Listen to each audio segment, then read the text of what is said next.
Un'onda blu si è sollevata in tutto il mondo per la giornata mondiale degli oceani. Dal cambiamento climatico alla plastica, i danni all'ecosistema marino rischiano di diventare irreversibili. Carlotta Manno.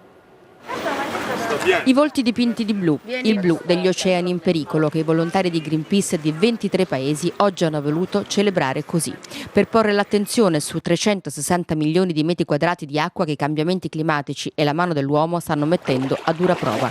Le emissioni di CO2 hanno fatto riscaldare questo unico gigantesco bacino d'acqua, un regolatore. Grossa parte dell'Europa, circa 243 milioni di popolazione vivono sulle coste ed ci sono tutta una serie di risorse economiche che vanno dal turismo all'acquacoltura alla pesca, che sono collegate alle risorse disponibili dal mare. E poi c'è l'inquinamento da plastica che solo nel Mediterraneo raggiunge numeri a 6 cifre.